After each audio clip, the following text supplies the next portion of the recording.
pleasure to introduce Dave Giddings, who is running for town councillor. He will take up to 5 minutes to introduce himself and share parts of his platform with us tonight. Dave.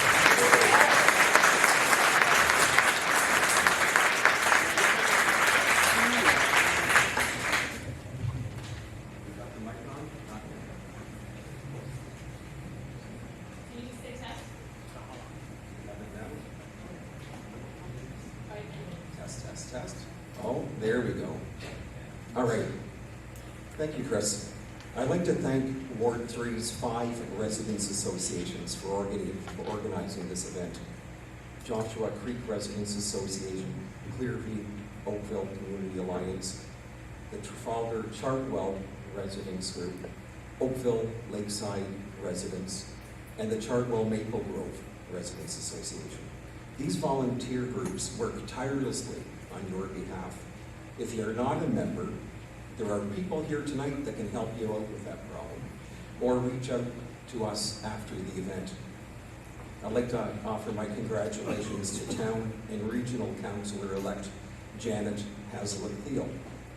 Over the past several years, Janet and I have been sharing information that comes through on the Halton region side, and have been keeping Janet up to date on the larger issues.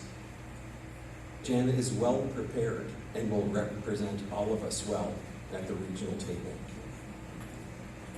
My name is Dave Giddings, and I'm in the unusual position of being the only candidate running for town council that needs to be elected. As Chris mentioned, the other candidate was unable to run. However, her name will be on the ballot.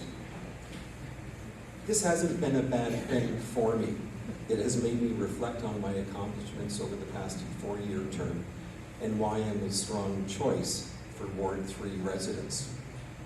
I'd like to share with you why you should vote for me. Representing Ward 3 is a responsibility that I've taken seriously each and every day.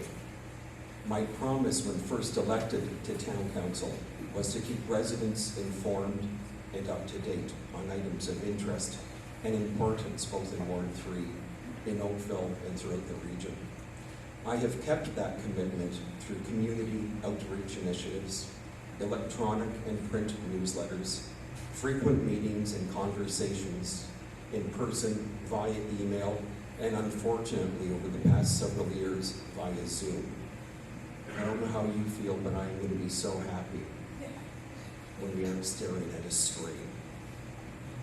Despite the pandemic, much has been accomplished during the past term of office. From the opening of the Oakville Trafalgar Community Center, the revitalization of downtown Oakville, the limiting of overall property tax to the inflation rate, the declaration of a climate emergency. In all of these accomplishments, I've been a strong advocate on your behalf and have always put Ward 3 needs and unique concerns at the forefront of my decisions. Over the next term of office, Town Council will be faced with several challenging issues that will impact both established and new communities. This is a result of the projected dramatic increase in population and employment as a result of provincially mandated growth. We have a very busy 4 years ahead of us with important choices to be made. Some of these decisions that will need to be made will be the 2023 budget, the official plan review, the residential housing review, the future of Midtown Oakville, the downtown Oakville cultural hub and revitalization of Town Square, the old Oakville Heritage Conservation District Plan. We had our kickoff meeting yesterday morning. Climate change and environmental concerns, traffic calming and safety, and the Parks Recreation Library Master Plan. Together we must continue to fight inappropriate development, protect our tree canopy, and fight plans that do not fit the character of our neighborhood. It has been an honor and a privilege to serve and represent the families and residents of our incredible community. I ask for your support so that my commitment, dedication, knowledge, and experience may continue to serve you. You will have a choice to make when you complete the ballot for Town Councillor, Ward 3. I ask that you please mark your ballot beside Gittings. I am here for you, your family, and our community. Thanks.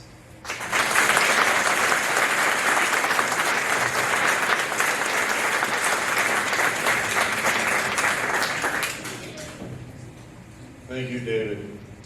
Okay, our next candidate, so to speak, is Janet Haslett-theall. Janet decided to run for the Oakville Town and Regional Councillor. That said, she is in a very fortunate position of having been acclaimed. Notwithstanding that, I think we'd all like to hear from her, and so it's my pleasure to introduce Janet Haslett-theall for a 5-minute introduction and comments about your platform. Thank you, Chris.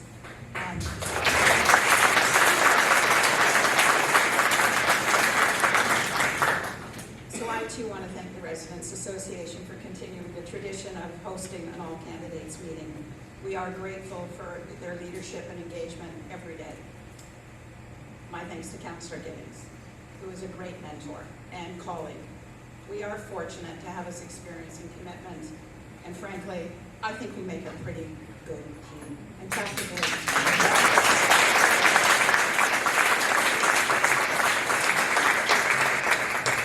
the next 4 years have an action-packed agenda.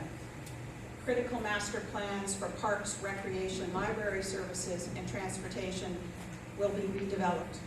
They will require thoughtful research, analysis, and resident engagement. We want to ensure that these plans continue to lay a principled framework for capital planning, including fair geographic distribution of community services. And remember, these plans support fiscal responsibility. As our official plan review continues, it will include a residential housing review, and yes, the Midtown OP review. The comprehensive zoning review follows this work, and I think we will all agree we must address the land use permissions that border residential neighborhoods and ensure scale and intensity are factored into our definition of employment uses, including warehouses. Planning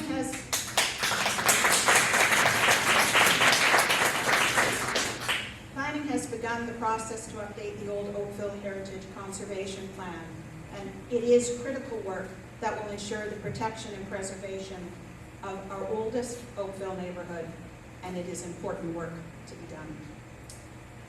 We were successful this term of office in significantly increasing our community safety zones, which allows for automated speed enforcement.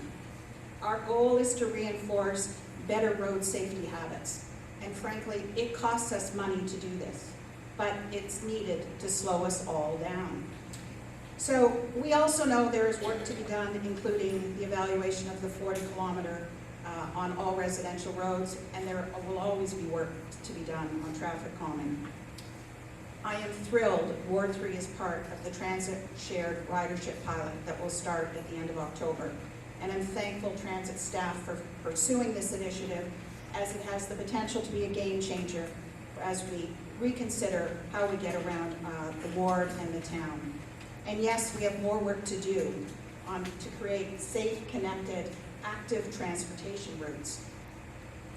I'm proud to represent the town on the Downtown BIA board, and I thank the mayor for allowing me that privilege.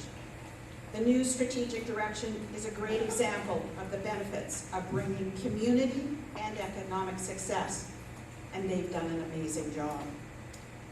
The Downtown Cultural Hub capital planning begins this term of office. And what that means is that we will start the renewal of our cultural facilities, which help keep the jewel in downtown Oakville and expand waterfront access.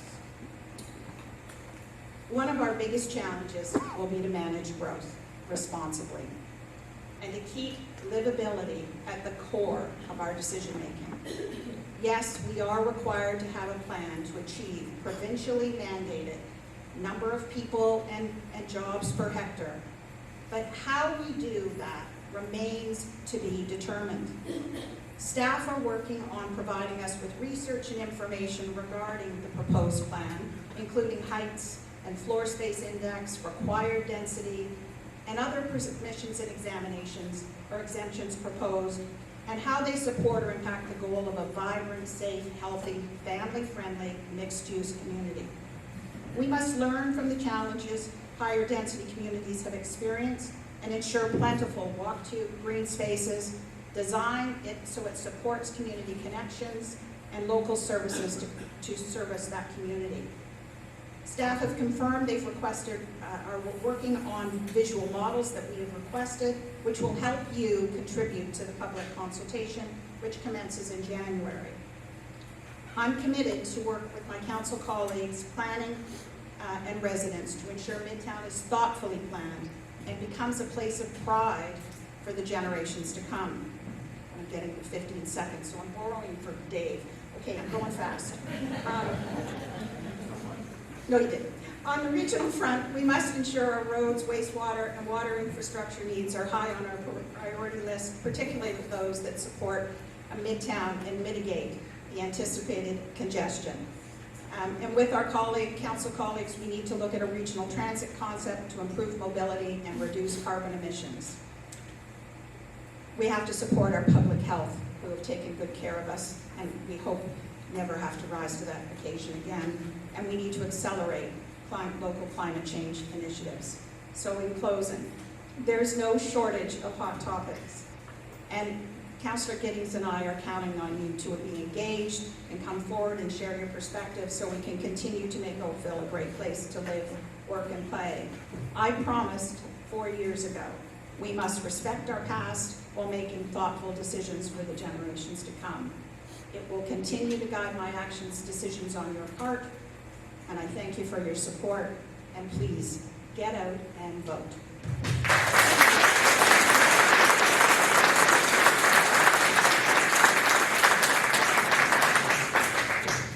Thank you, Janet. And again, I'll remind you that you will get cards, access to cards over the course of the meeting. So if there are any questions you want to ask anyone, feel free to write them down and we'll try to deal with that at the end.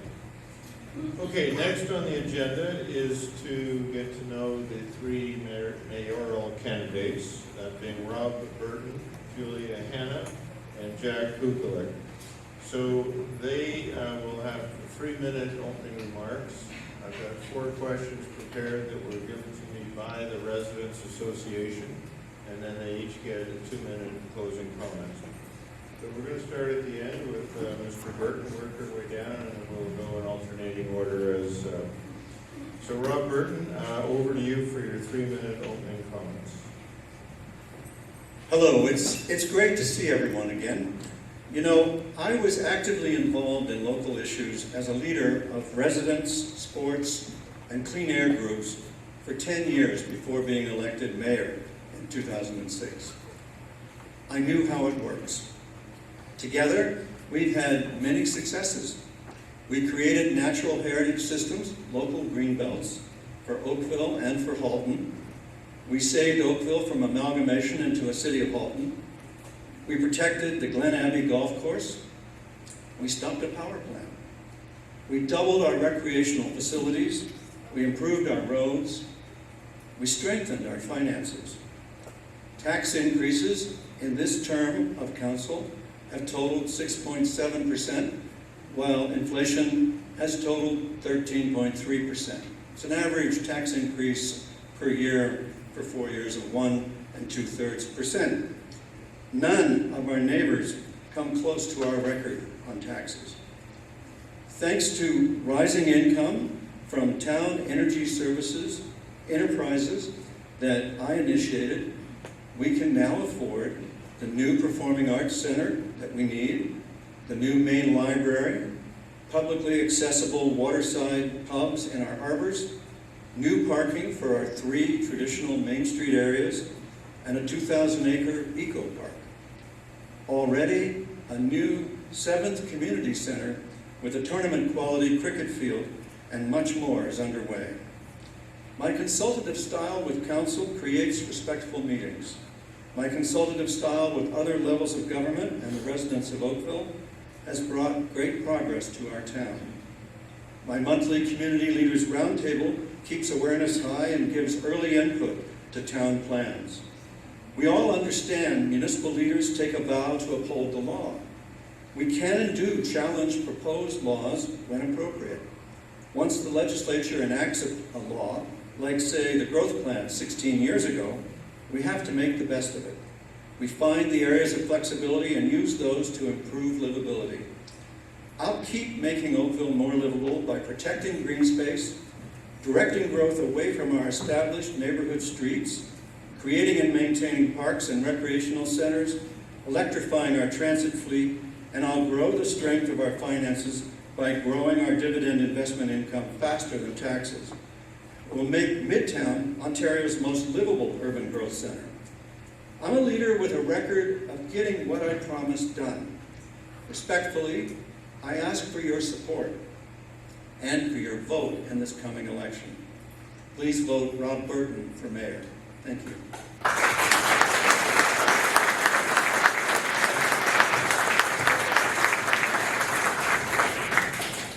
Thank you, Mr. Burton.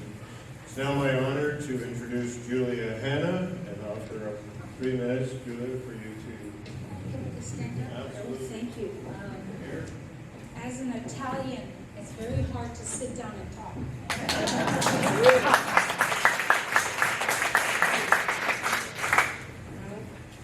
Good evening, everyone.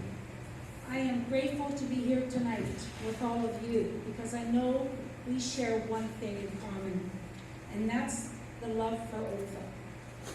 This election will define our future. My name is Julia Hanna. I have lived in Oakville for 40 years. I have been a business leader, a community activist, a not-for-profit founder, and most importantly, a mother. We are smack dab in the middle of a housing crisis. Our families are experiencing sleepless nights because they are worried about the cost of living and the threat that their car might be stolen. The frustration we are experiencing with traffic congestion is impacting our quality of life. In 2018, we were all so very proud to be listed as the #1 community to live in Money Sense magazine. 3 years later, we have fallen to number 70 in Maclean's magazine, 71 for Hamilton, 35 for Burlington. We are double Burlington, and that's just not okay with me. We are running on dated leadership, missed opportunities, and unfulfilled promises. The proposal on the table now for 59-story towers and a midtown core. This is not the province's fault. We had a proposal on the table in 2018, and we would have loved that. It would have assimilated into the community. We had another proposal again in 2013. Both were missed opportunities. Despite what we've all been told, Glen Abbey has not been saved. It has been deferred. It could come on our table at any time. But that $11.4 million of taxpayers' money that we spent on outside legal fees will never be ours again. We have a mega warehouse development on Winston Churchill Boulevard, where the town has yet to complete an independent study that the residents are asking for. They want to know what utilization means. As your mayor, I am committed to no to 59-story skyscrapers and yes to mid-level density. I will be collaborative and inclusive. Everyone is welcome at Julia's table. I will follow through on promises that have been committed to you 16 years ago. We need a mayor who is passionate, a mayor for change, a mayor for all. And I will be that mayor. I am humbly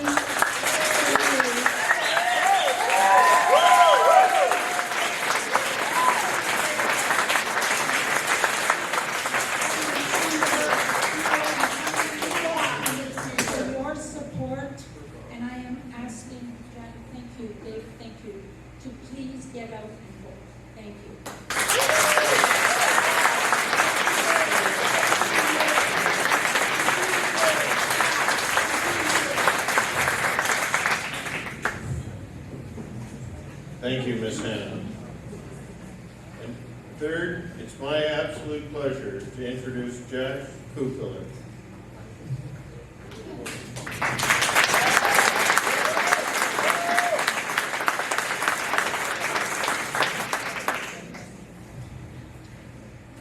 Good evening, everyone.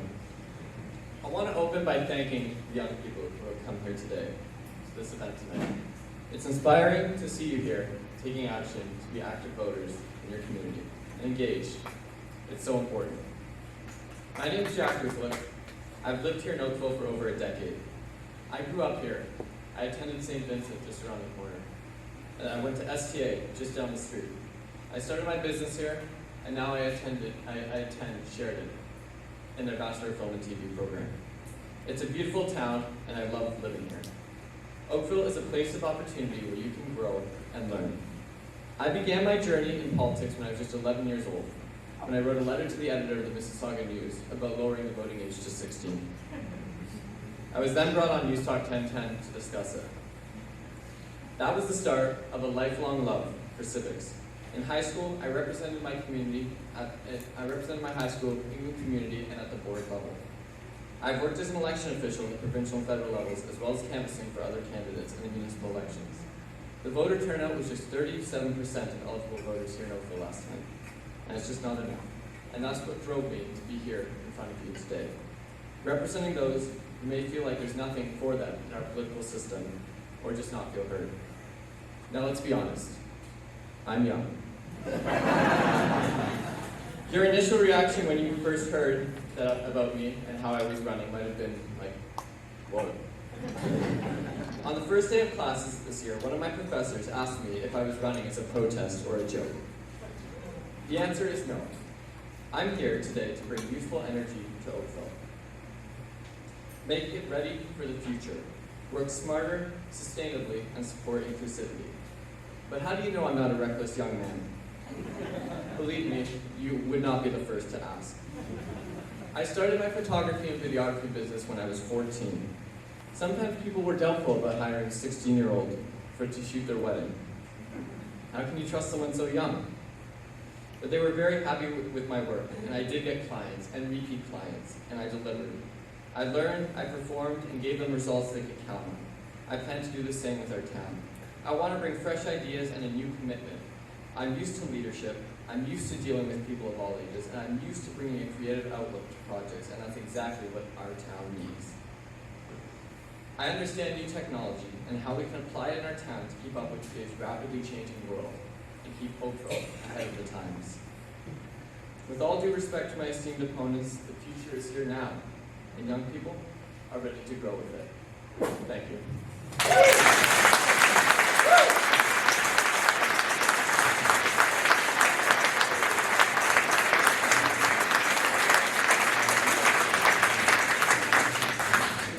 Thank you, Mr. Kukler. Okay, so we're going to go into the questions. We have, like I said earlier, four for the candidates that came from the Resident Association. The first one, quite a bit with the Midtown situation, and it was also brought to our attention that not everyone is familiar with Midtown. So, unlike most questions, I'm actually going to give a brief description prepared by somebody else on Midtown so that the questions and answers have a little more relevance. First of all, Midtown is located in the area around the GO station. It is bound by the North Service Road, Chartwell, Cornwall Road, and 16 Mile Creek.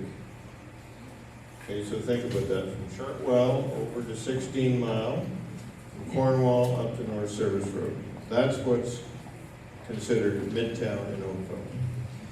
Now, Canada's experienced rapid and sustained population growth primarily as a result of immigration. Growth targets and schedules have been established for regional municipalities, in this case, the Halton region.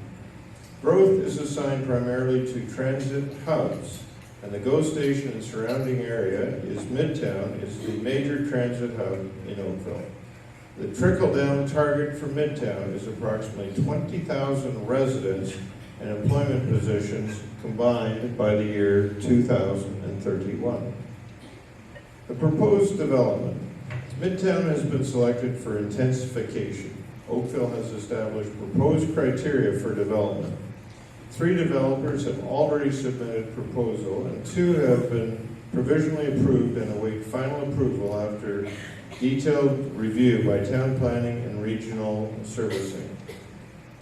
The 3rd proposal is for 2 developments, which each propose condo towers of between 44 and 58 stories. It appears that limited awareness of these developments exists in the Ward 3 community, and some residents have expressed questions, concerns, as outlined below. So we are over to Jack now. Okay. You get to hear all your answers. Yeah. All right, first question for Jack. You're next up. How can Oakville absorb this and remain true to the livable Oakville plan? You have 1.5 minutes to answer this. Thank you. I spoke with a resident recently about how they, like you described, they weren't really aware of these developments and they weren't that informed on them. And they were disappointed to learn how the community felt left out of the planning, and they were surprised by it, which is never good because it's in your back door, it's in your backyard. So commitment to residents and listening to them is number 1 on my mind. We have to listen to residents and what they have to say and how it will affect their properties because they're the ones living here. We can't just be at our high horse in the town and making decisions, taking proposals from developers, and not doing anything to get resident feedback. I read some of the letters written to the town regarding Midtown, and there was definitely some opinions expressed against it. And I feel like the town hasn't really taken the steps to listen and to implement that. So that would be number 1 on my list, is listening and bringing everyone to the table and bringing experts as well that we can listen to and have all the information present when we make decisions and we plan these developments. Thank you.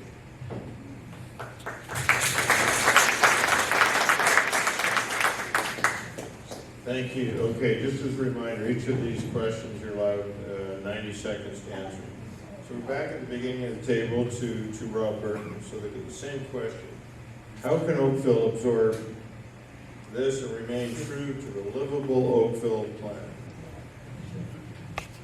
The core of the livable Oakville plan is to protect our stable established streets from unwanted intensification and density as the province continues to require us to grow. Therefore, if we don't want it on our streets, and if we want to save our green space, and if we want to save our heritage, and if we want to save Glen Abbey, we have to find a place to concentrate our growth. The livable Oakville plan, for as long as it's been in place, which is 14 years, has called for this direction of growth to transit hubs, not just the GO station. We have 8 of these transit hubs. The assignment of population to Oakville isn't 20,600, it's 225,000 people and jobs over the next 30 years. And to stay true to the livable Oakville plan, we will put them in the 8 transit nodes and the 2 main transit corridors. And if you want Midtown to have the most possible parkland, then the most possible parkland in Midtown is 43 acres and the minimum is 12. If you expand the parkland, then the buildings have to go up in order to hold the people. And by the way, these numbers from the province are minimums. So if we're going to focus on protecting the streets where we live, we've got to get real about having miniature cities around our growth transit hub stations, like the GO station. Thank you.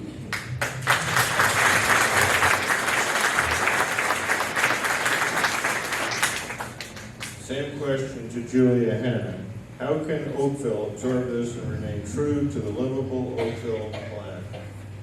Respectfully, we can't the way we are set up right now. We did have a chance in 2008, and if anyone is interested in seeing that design plan, it was designed by the town, and it was beautiful. In 2013, property got more expensive, the demand got greater, and so there was a new plan that was commissioned by the town, and it's quite impressive also, a little bit higher, but we could have incorporated it. It's simply not okay to say that we're going to densify and we are being forced to densify. If what we are being told that in 2031, that this completion of this project will have happened, when we do not have an agreement with the Ministry of Transportation, we do not have an agreement with Metrolinx, which tells me what's going to happen to our roads and who's going to pay for them, what's going to happen to transportation if we're putting 20,000 more people, and that's those few hectares, what's going to happen?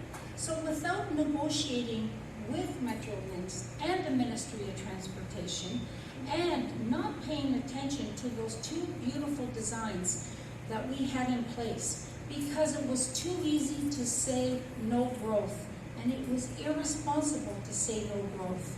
And now we are paying the price, and it's not fair.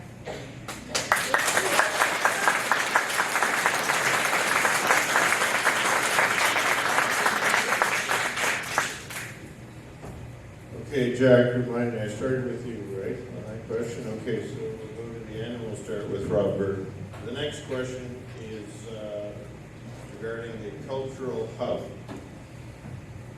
The recently proposed cultural hub has two parts. Libraries are the only free service in the town. Why would the central branch be moved from its current location and size, given it is a well-used public facility? Second part, why would a new performing arts center not be centrally located within the downtown? For example, on the current location of the large Church Street surface parking, so that restaurants all along the lakeshore can benefit from the facility and not just a small group of restaurants at the west end. Beginning in 2013, extensive public consultation was conducted about this. The Downtown Cultural Hub plan is an exciting vision to spread the cultural facilities out in a dispersed model so that the merchants can benefit from the visitors that they attract. The locations of the pieces were put together through that extensive public consultation. And and next year, when we do the capital planning for it, if it's the desire of the public to change the plan that was worked out in full concert with public consultation, well then I imagine that can be done because the pieces they're exchangeable. But we bought the post office as an ideal site for a beautiful new library. We need a bigger library and a bigger performing arts center. When they were built, the population was around 75,000. We're a little bit bigger than that now.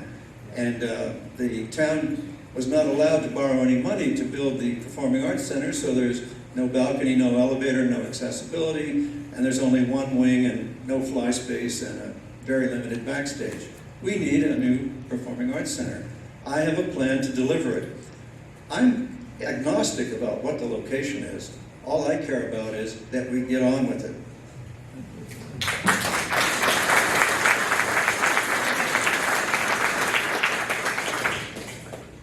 Thank you. Julia Hanna, same question about the two parts, the library and the performing arts center. Well, the cultural hub, the downtown core is near and dear to me. As many of you know, I've had my businesses there for 35 years. So I am very familiar with the cultural hub. That was designed and planned, and we spent over $100 million on the design, and it was beautiful. I don't know what's happened since. I do know that in 2011, we purchased the post office, and Rob, you said the town has been building up its parking reserve for many years to help fund the purchase of additional land for parking for the downtown commercial district. Mayor Burt noted, we will be able to fully finance the purchase cost throughout through our parking reserves and ongoing revenues from the town's parking. That was supposed to be a parking garage. It was supposed to relieve the downtown merchants with the struggle of parking. We now still have a 2 to 3 year wait list for employees to park. How can they be sustainable if we can't attract employees, let alone customers? And now we're proposing a library there. It doesn't make sense to me. We have a swimming pool that's not functioning. Nobody's using it. We have a theater that's tired. We've been talking about it since 2011. It's 2022. It's time.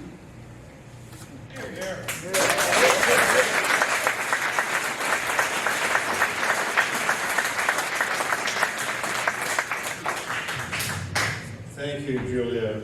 Jack, the library, the Performing Arts Center. As many of you know, the Library and Performing Arts Center are something that is central to this community. And it's something that's so important because the Performing Arts Center, for one, hosts many events like the Oakville Film Festival, where people come and the community comes together to watch some amazing films.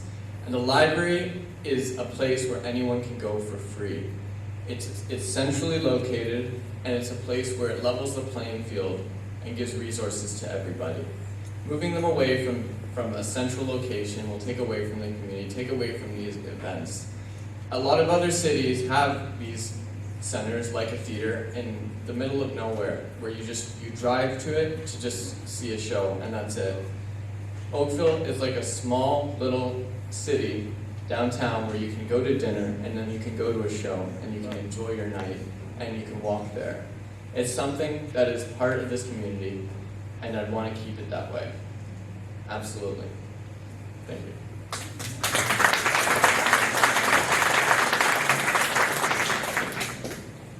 Thank you. Some years I get short questions. Okay, the next topic, we will be starting with Julia. And the topic is affordable housing. On March 30th, 2022, the provincial government tabled new legislation entitled the More Homes for Everyone Act. The provincial government wanted to hand over a lot of decision-making and power to developers in an attempt to make housing more affordable. How should the town work with developers when they have the option to appeal to the Ontario Land Tribunal if they cannot reach agreement with the town? That's a very, very good question, because the land tribunal is a loaded gun for certain. And what we need to do as a town is to ensure that we sit at the table with all the involved parties and negotiate and collaborate. If there is funding coming from the federal government and the provincial government to support us, we need to be first in line. And we need to be humble enough to say, we need you. And when it comes to the land tribunal, once it goes to the land tribunal with a demand on housing today, it will simply be turned over to the developers. And I am seeing that many developments are being pushed towards the land tribunal. We do not want that. We want to be able to negotiate in a position of where we have weight, where we can make decisions and deals and compromises. The developers are not the enemy. The land tribunal is not the enemy. The municipal government is not the enemy, and neither is the provincial government. And until we change our mindset and decide that we can work together collaboratively, and if the deal is going to be a good deal, the deal has to be a good deal for all the parties involved. Until that day comes, this will never get resolved.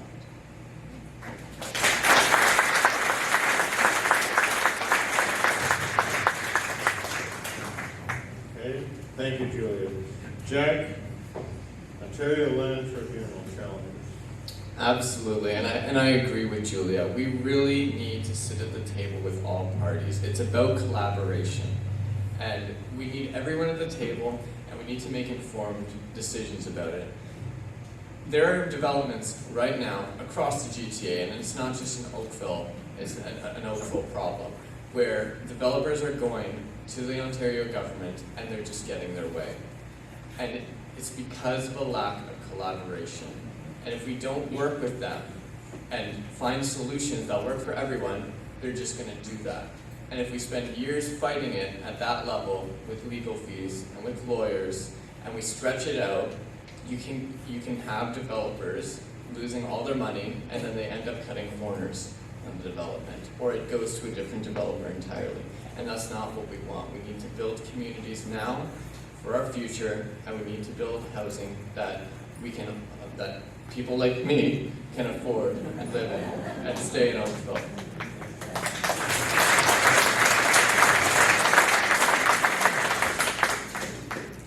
Thank you, Jack. Rob Burton, what is your response to the issues surrounding the Ontario Land Tribunal? The town of Oakville is not afraid of the Land Tribunal. The town of Oakville wins almost all of its cases at the Land Tribunal. We make decisions based on our official plan and our zoning. And when we conform to our official plan and our zoning, we win. It's when we take a holiday on obeying our very own rules that we lose at the Land Tribunal. When the application fits the official plan and the zoning, and we ignore the fact that they fit because we don't like the height of it or something, then yeah, we're going to lose. But the core of getting on is to have a very good plan, like we do, that wins almost every time it's challenged. And I can tell you that the legal department at the region did an analysis for me. In my time as mayor, we win 75% of our cases. Before I was mayor, we lost 2/3 of them. So, you know, if you want to continue to be able to control growth according to our official plan that we agree on, then you need a strong plan, you need a winner as a leader, you need somebody who's not afraid to stick up for the town like I do, and bring the decisions to fit our official plan and our zoning. It's when we imagine that the zoning can be ignored, it's when we imagine that we can ignore our official plan that we get in trouble.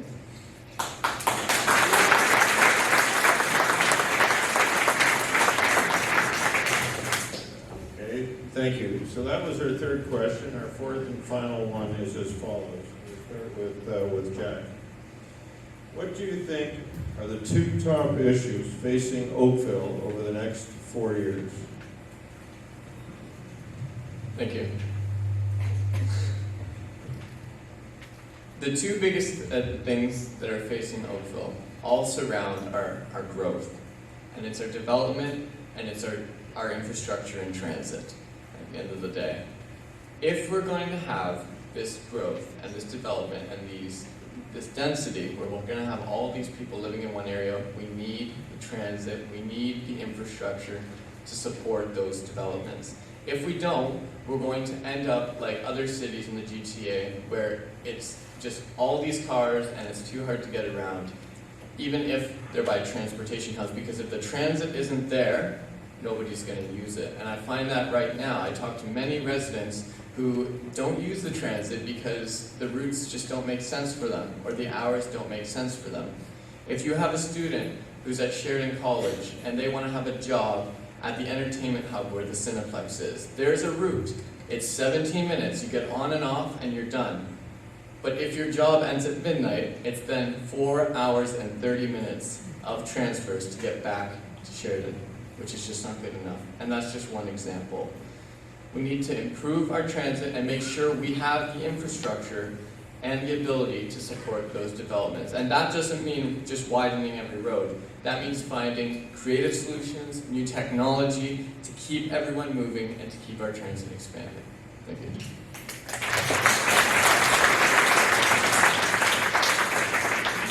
Thank you, Rob. Jack, pardon me.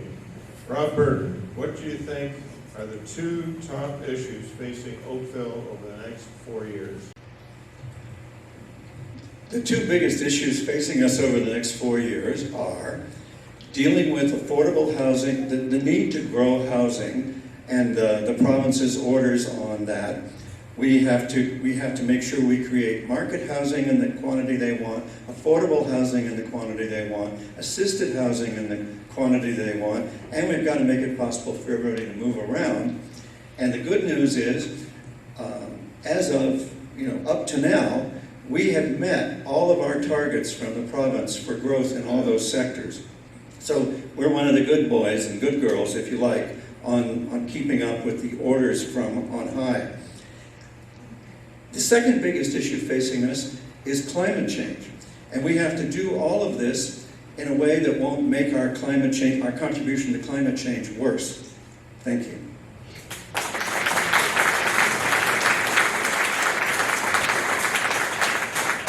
Thank you, Mr. Burton.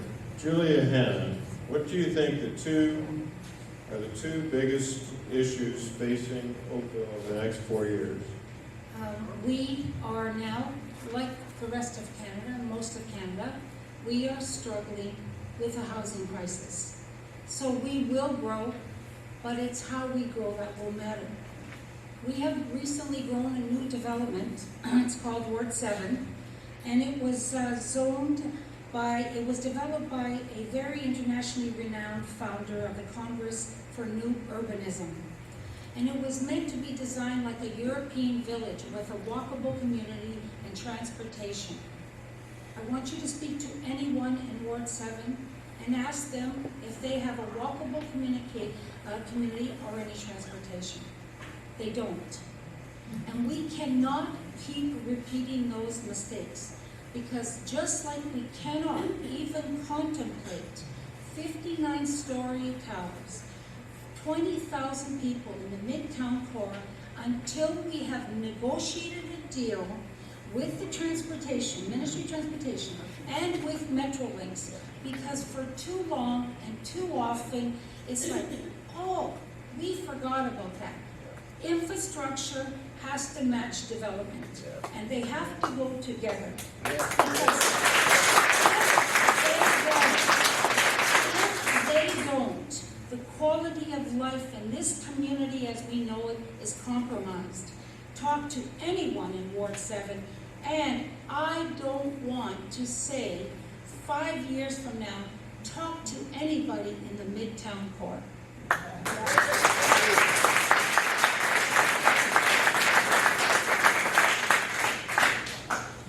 Thank you. Okay, so we're going to close this session with a 2-minute closing remarks, and help me out. Who is up next? Jack? Right, that's what I thought. Jack?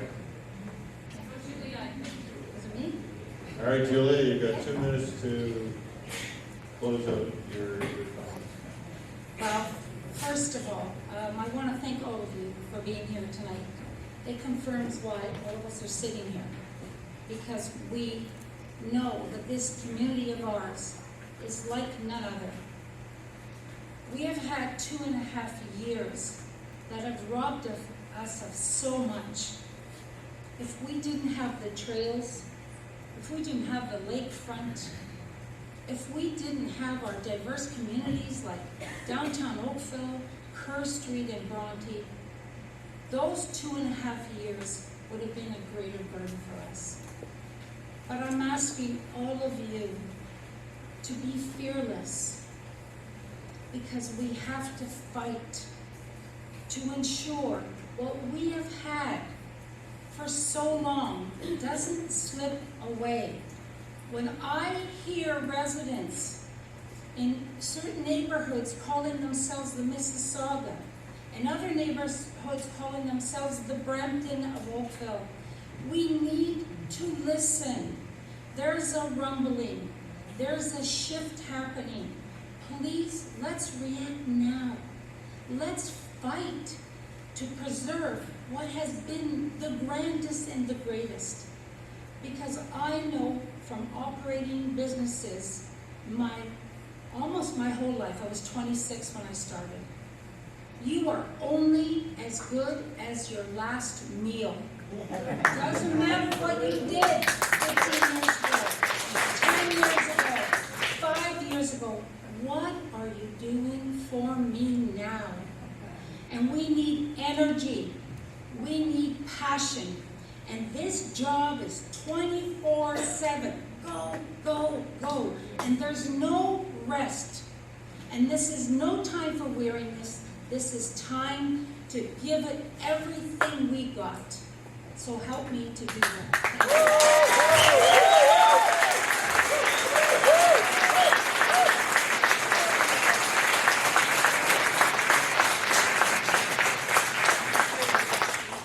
Thank you, Julia. Jack, 2 minutes. Once again, thank you all for coming in tonight. You're being informed voters, and that's the most important thing. If we only have 37%, we don't have democracy, because democracy is the consent of the people. We're living in ever-changing times. Our climate is unpredictable, we're in a housing crisis, and we absolutely need every voice at the table. Democracy is about new ideas coming together and having those fresh faces at the table. So my goal is to bring them all together. With all due respect to my fellow candidates, none of us are experts on road construction or sewage pipes, right? So that's why it's so important that municipal governments are built on the experts in those fields, and we hire those people, and we have all the information we have so that we can make informed decisions.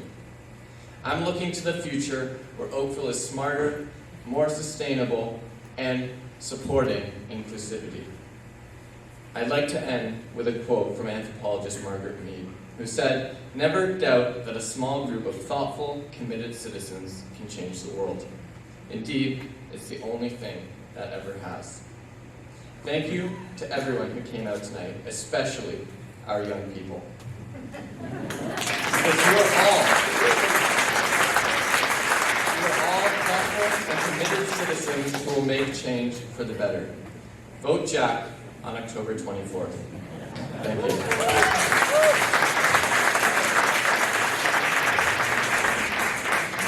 Thank you, Jack. I know you were talking to me. Robert, why don't you close up the 2-minute round?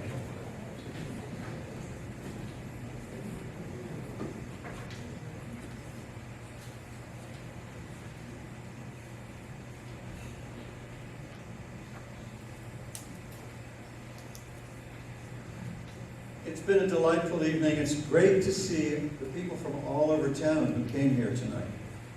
We're stronger and we're more livable than ever coming out of the pandemic, and that's because we kept moving forward.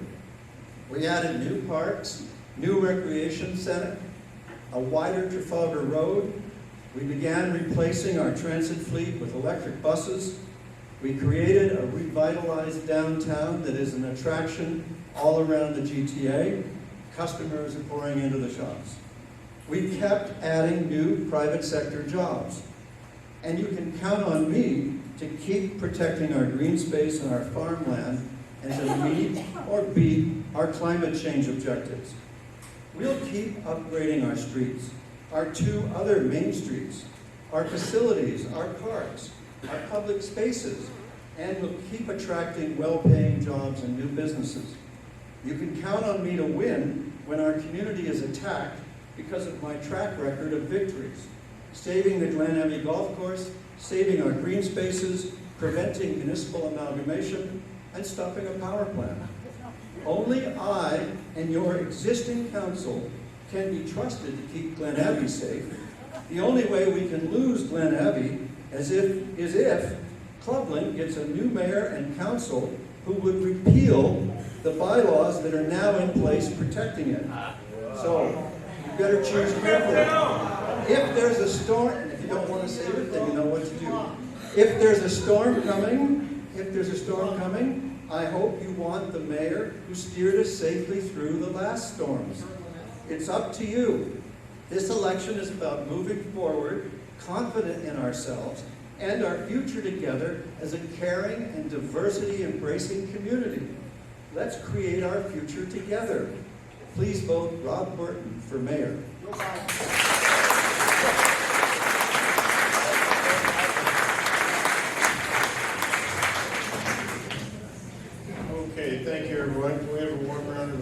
for the three candidates.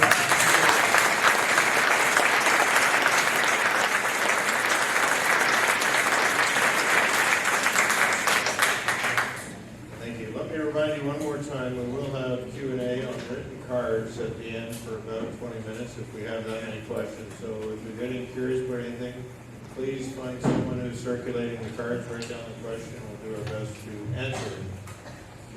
Okay, so sitting here very patiently has been Andrea Grabentz, who is running for the Halton Regional Chair. I'm going to read a little description of what that job entails, because a bit like Midtown, this apparently is not the most understood role. So here we go. Here's your job description, which I know you know it is. The Halton Regional Chair is the Chief Executive Officer for the corporation and Chair of Regional Council.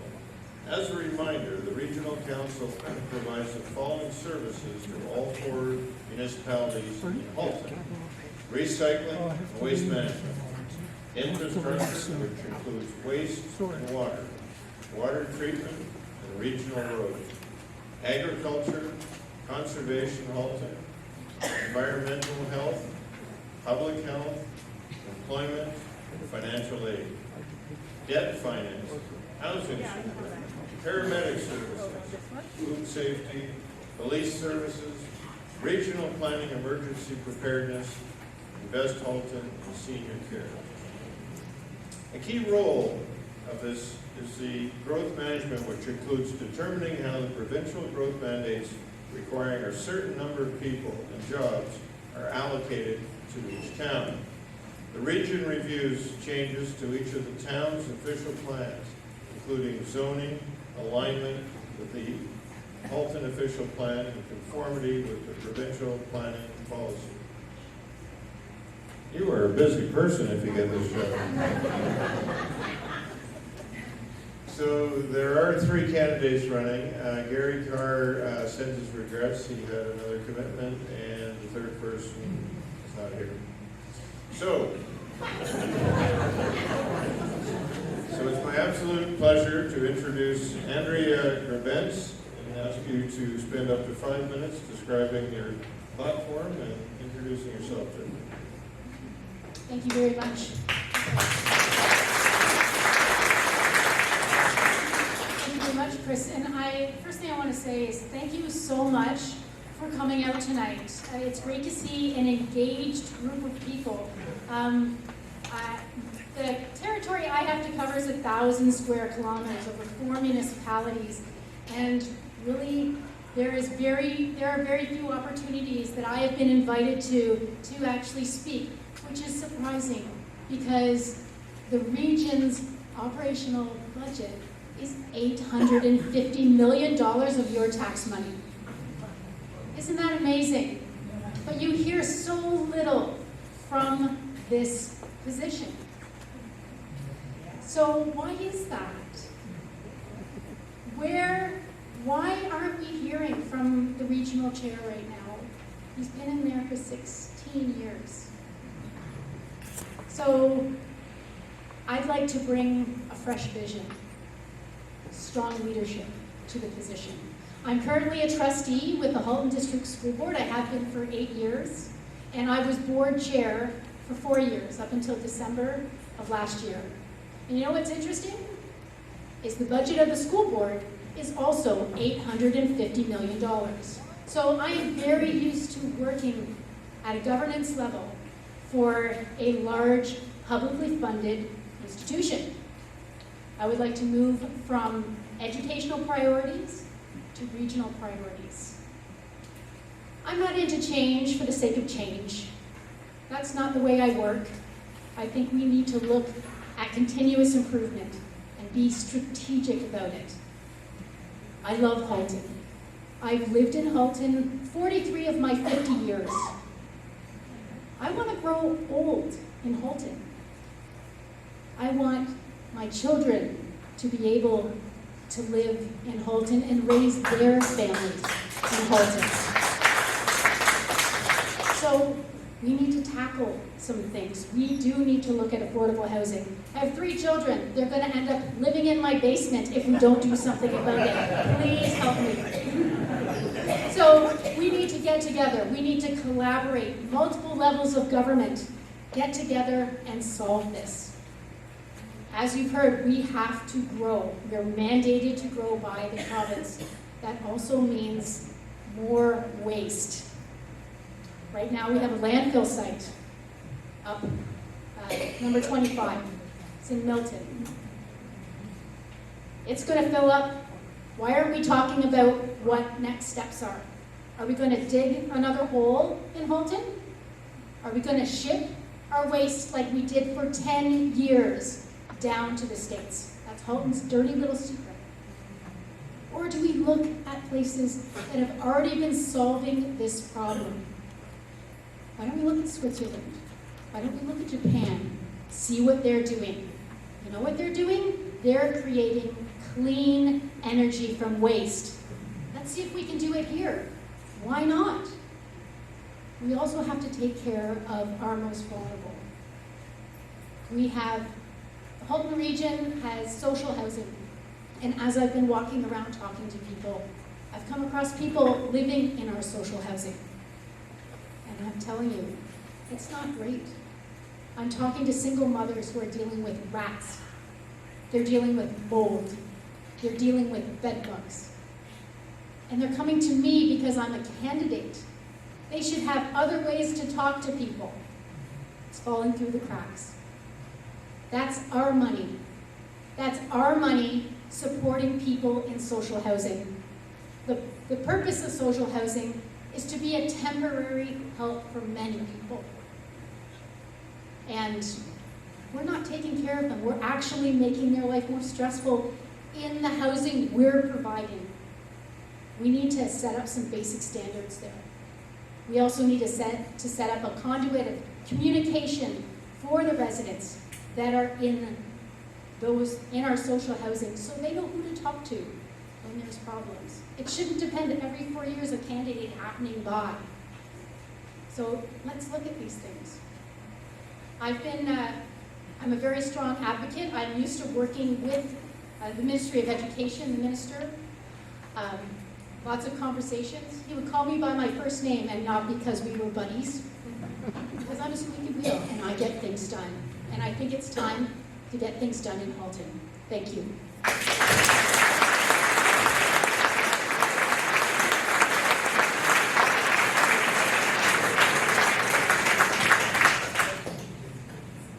Andrea, thank you so much.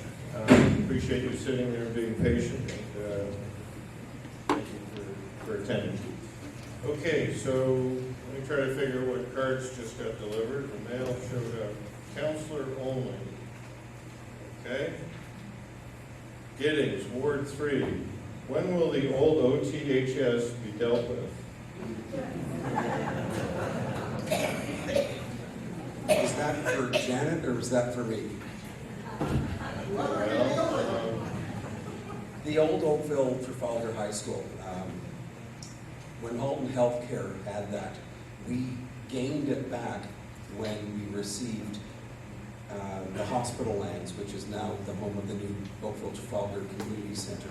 So we inherited it back, and we have plans for a seniors space on the back, on the Allen Street side, a civic square in front of the old OTHS, and hold on to the building. We tried to get federal money through the province several years ago, and unfortunately, Oakville didn't receive any of that infrastructure money. David, can I interject? There's a second part to the question, and that is, why is it being stalled so much? So if you could incorporate that into the answer. All right, well, we didn't receive the money. That was one of the homes for the art gallery that we worked quite closely with them, and it wasn't successful. We went to tender not too long ago, and it didn't, the one response didn't satisfy what we were looking for. And so it will be out again shortly. We're looking forward to the seniors center on the back, the civic space in the front, and bringing it back to life once again. Thank you. Okay, regional chair only. Can you tell me about your plans to bring public transit to Halton regionally, i.e. an integrated system for all residents, for example, getting from Oakville to Milton? Okay, thank you. Someone must have read the newspaper articles that I put out, a position paper last week on this. And right now we have Burlington Transit, Oakville Transit, Milton Transit. And if you live in Oakville and you get a job in Milton and you want to take public transit, you actually have to hop on a GO bus to Winston Churchill, hop on another GO bus to Milton. It's ludicrous. We have people moving into the region from places like Toronto, where it's a transit-first attitude. They're ready to get on transit. So why don't we give them what they want, and it'll help with gridlock, and it will help with our carbon footprint, and we'll be able to integrate better, move around, also give businesses opportunities to perhaps provide passes as an employment benefit. It would attract businesses who want to have a sustainable philosophy out there. My brain's not working. But I take it you understand what I'm talking about. I think it's time. Many other regions have moved to a regional transit system. Why not Halton? It's fine.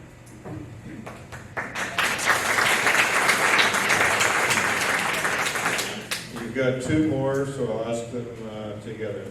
What are your thoughts on amalgamation of Halton municipalities? Would you support it? Do you support the build of Highway 413? Okay, amalgamation, I don't think we're ready for that. I think that would be a fight on many levels at this point to amalgamate all of Halton. So we're not ready for that. I'm sorry, what was the second question? Highway 413, do you support it? Highway 413. I don't.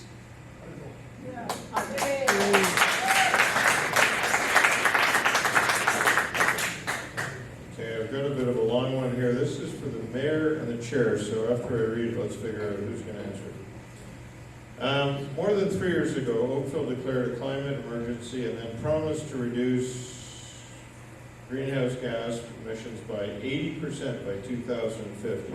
Since then, the town corporation has done good things, efficient buildings and buses, but community-wide action has been very disappointing. In fact, last month, council revealed emissions that will be cut by only 38% by 2051, much less than the goal of 80%. So, do you accept this currently planned failure to meet emission targets, or will you be bringing more appropriate climate measures to the table? How do you two want to split this?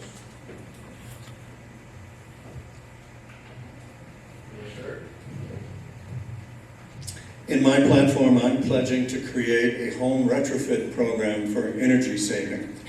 And that's because the two major sources in the community of greenhouse gases are our homes and our cars.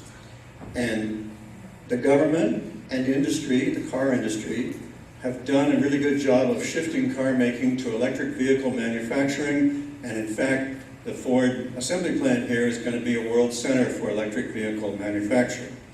So it's up to us individually what we will drive. The town is not able to force you to drive something different than what you want. So we just have to put it out there. It's out there, it's coming. By 2025, that's all they're going to make. On the home side, we can, we can't coerce you to fix your home so that it doesn't burn gas. We can't force you to install a heat pump. We can't make you insulate your house and fix your windows and doors so that they don't leak energy. Individuals among us have done that. I've done it. And The thought is, in my platform, that we'll give incentives to homeowners by making it easy to finance that and take away one of the excuses for not doing it. So that's my position on climate change. Andrea, any short comments on that? Sure. I think we need to be more open about where we are on changing, like climate change and hitting goals. You know, I think there should be a public dashboard out there that people can actually watch the data and how it's changing, how we are getting close to, or how we're not achieving those goals. And I think we should also be negotiating with businesses that come into Halton to do things like, how about green roofs and things like that, to help us get to that.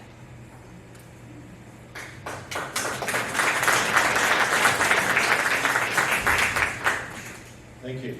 As mayor, what more can you do to mitigate the negative impacts of the mega warehouse recently approved on Winston Churchill? Yeah. Is it Julia or Jack? Julia or Jack answering first?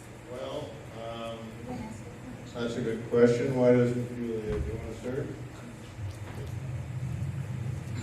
I think I want to start off by saying that an incredibly impressive community. I was I was watching virtually the town council meeting when the residents, delegates spoke their piece about the mega warehouse. And it was impressive. They knew more than anyone could have anticipated. They took the time. What can we do? It's there. Well, we have the power now to advocate, to make certain that what does mitigation mean? What does it mean? We have authority and power to make sure that the sound barriers are adequate. And who's going to measure the sound? It shouldn't be the developer who is proposing the development. It should be us.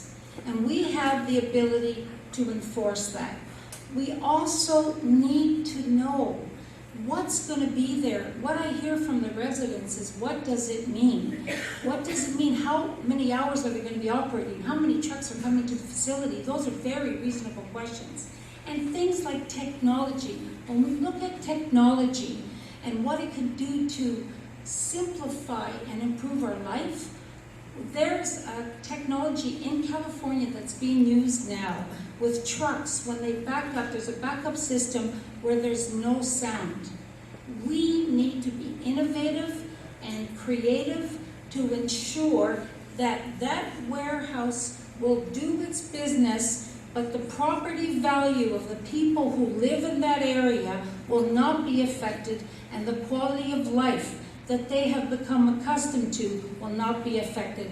And that's through mitigation, and that is what the town can do. And we need to be a force to be reckoned with, and we need to be heard.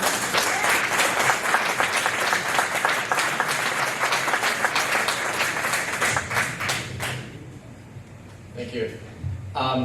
I've heard from many residents about the mega warehouse, and it is clearly a hot topic in our community.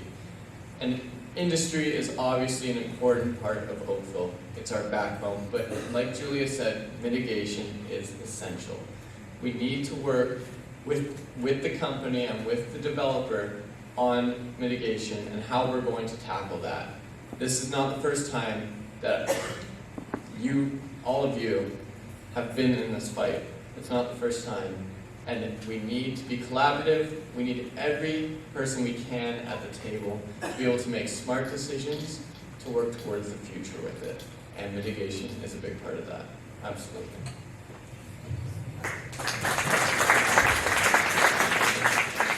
Okay, this is a question for all three candidates, and I think we can keep this.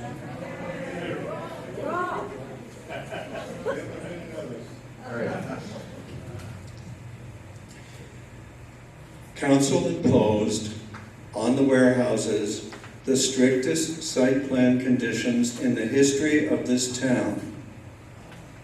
The warehouses will not be built unless they meet the strict conditions laid out, which will be judged by independent peer reviewers, not people hired by the warehouses.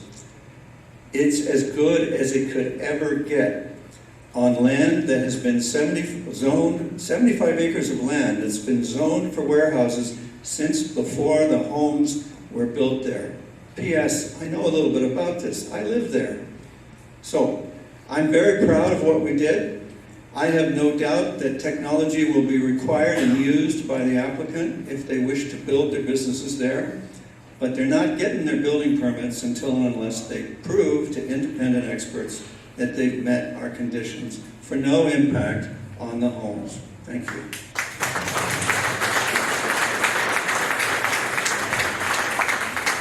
Okay, thank you. We've only got a few minutes left, so this is for all three of you. Hopefully it's a quick answer. Do you support 75-story towers as proposed by your planning department and density as much as 2,000 people per hectare when Manhattan is 275 people? We'll start with Jack this time. Densification is obviously very important for people like me to be able to afford housing in the future. I'm not in support of buildings that are taller or as tall as the Marilyn Monroe buildings in Mississauga. That's how tall that we're talking here. It's important that we find new ways to develop. Single-family homes won't be the only answer. We need different types of development. We need mixed use. We need low-rise residential, absolutely.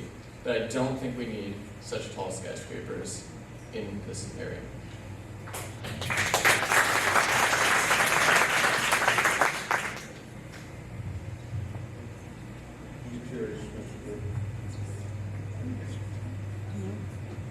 Pleasure. Here's the reality that we all know. We are facing a housing crisis. We are now paying the second highest rental fees in all of Canada next to Vancouver. We cannot sustain a community if we cannot employ people. 90% of my staff do not live in Oakville because they can't afford to. We need to give people hope that they can live here. We have seniors who have worked their whole life and given to our community, and their equity is their home. And they're being forced to leave because they can't afford to live here. So we do need to find solutions. And I will agree with you, Jack. We have to look at exclusionary housing and to see how that's not working for us anymore. We have to look at projects like Denmark, the Rislo project, people that are innovative and creative and are doing things in a way that we may not have thought of, but we should look at, because we don't have all the answers. But we could never, ever, ever consider building 60-story towers in an area if it does not have the infrastructure, if it does not have the transportation, if it does not have the roads. I want you to close your eyes and picture 20,000 people coming down those buildings, and where do they go? Do you drive in Trafalgar now? I do. And it's worse than QEW. And if we do not meet the demands with making sure the infrastructure meets the population, we will be Mississauga. We will be Brampton. And I love those communities, but we are Oakville.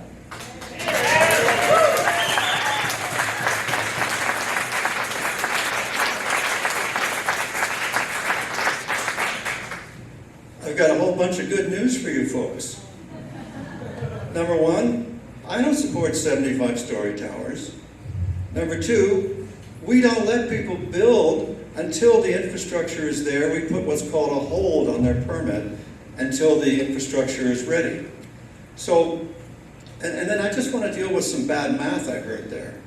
Manhattan's density, gross density, is 273 people per hectare. That includes all their streets, that includes their Central Park, and all their other parks. It's not the only park they have in Manhattan. I went to college there. And the gross density of Midtown is required by an act of the legislature to be a minimum of 200 people and jobs per hectare. So yeah, you're going to have some similar kinds of density in little miniature cities in 25 different urban growth centers spread all over the GTA in order to produce affordable housing for folks, starter opportunities for young folks who will move out into the community when they form families later. The site density of any given building is, which was quoted there and compared to Manhattan at 273, the site density of a comparable building to that one in Manhattan, the 60-story Orion condominium in Manhattan near 42nd Street, is 7,400 people per hectare. Way denser than what we're talking about here. So you got to compare apples to apples, not apples and bananas, if you're going to make any sense of a thing. The height of the buildings is adjustable according to how much land we use for parkland instead of buildings. The less land for buildings, the taller the building has to be. And listen, whether it's 40 stories or 60 stories, I don't think you can tell from the ground what the height is. What we can tell from the ground is whether or not, well, you know, if you want the answer, you do have to listen. Look, what you can tell from the ground is whether or not there's 43 acres of parkland, which is what we could have, or whether there's only 12 acres of parkland. This is life. We have to make choices. And this is a really easy one. You got to decide whether you want parks and green space or whether you want lower buildings. It's simple. The urban growth centers, the 25 of them, have been in a provincial act for 16 years. They're not optional. We don't get to veto the legislature. So we have to pick our outcome. We got to decide, how green do we want Midtown? That will drive how high it is. But it will never reach 75 spores. So I think that's all good news. And I hope you agree.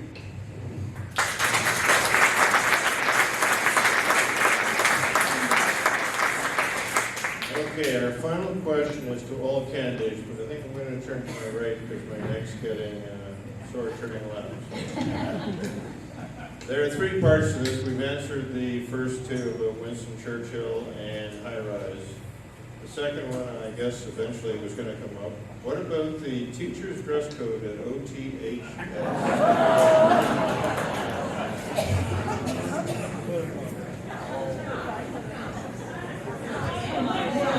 For the next question. Okay, apparently not relevant for this crowd. All right, I'm good with that. Okay, look, I didn't tell any, but our timeline was 8:30. It's 8:28. So why don't we wrap up? Let me start by saying thank you to everyone for coming. I know that